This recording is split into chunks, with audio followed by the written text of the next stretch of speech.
নদী ভাঙনের খবর জানাতে সিরাজগঞ্জ থেকে যোগ দিচ্ছেন সহকর্মী হিরক গুণ। হিরক, সিরাজগঞ্জে নদী ভাঙনের কি পরিস্থিতি, ভাঙন রোধে এবং স্থানীয়দের সুরক্ষায় কি ব্যবস্থা নেওয়া হচ্ছে?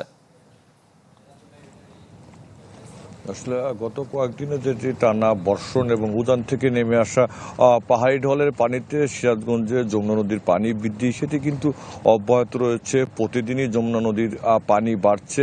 তবে এবছর কিন্তু বর্ষা মৌসুমের শুরুতেই সিরাজগঞ্জের কয়েকটি উপজেলায় কিন্তু নদী ভাঙন শুরু হয়। বিশেষ করে গাজীপুর উপজেলার বেশ কয়েকটি চরাঞ্চল, শাহজাদপুর এবং চৌহালি উপজেলার যেটি বিভিন্ন চরাঞ্চলে কিন্তু নদী ভাঙন শুরু হয়।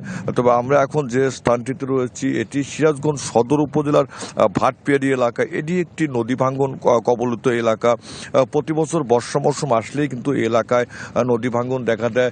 ঠিক কিছুদিন আগেও কিন্তু ঠিক এই ভাটপিয়ারি এলাকার যেটি যমুনা নদীর ডানটি রক্ষা বাঁধের প্রায় 15 মিটার এলাকা কিন্তু নদীগর্ভে ধসে যায়। এরপরে পানি উন্নয়ন বোর্ড সেখানে বালিভর্তি জিও ব্যাগ নিক্ষেপ করে ভাঙন কিছুটা রোধ করেছে।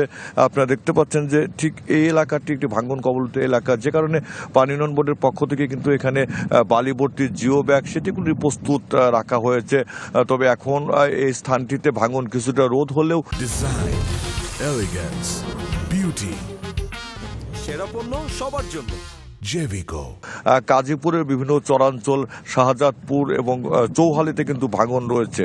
তবে এলাকাবাসী যেটি অভিযোগ করছে যে এই ভাঙন প্রতি বছর দেখা দিলেও পানি উন্নয়ন বোর্ডের পক্ষ থেকে শুষ্ক মৌসুমে কিন্তু আসলে জরুরি কোনো পদক্ষেপ গ্রহণ করা হয় না, যে কারণে বর্ষা মৌসুম আসার সাথে সাথেই কিন্তু যমুনা নদীর ভাঙনের কবলিত পড়ে এলাকাবাসী। তাদের দাবি যে ঠিক এই ভাটপিয়ারি এলাকাবাসীর দাবি যে ঠিক এই ভাটপিয়ারি এলাকাটি রক্ষায় এখানে একটি স্থায়ী বাঁধ নির্মাণের কিন্তু দাবি করেছে। তবে পানি উন্নয়ন বোর্ড যেটি বলছে যে ইতিমধ্যেই কিন্তু তারা প্রকল্প গ্রহণ করেছে। তবে আজকে যেটি সকালেও কিন্তু সিরাজগঞ্জ পয়েন্টে যমুনা নদীর পানি বাড়ছে এবং পানি উন্নয়ন বোর্ডের পক্ষ থেকে বলা হয়েছে যে যমুনা নদীর পানি কিন্তু আরও 2 থেকে 3 দিন বাড়ার একটি সম্ভাবনা রয়েছে। আরিফিন। হিরক, আপনাকে ধন্যবাদ।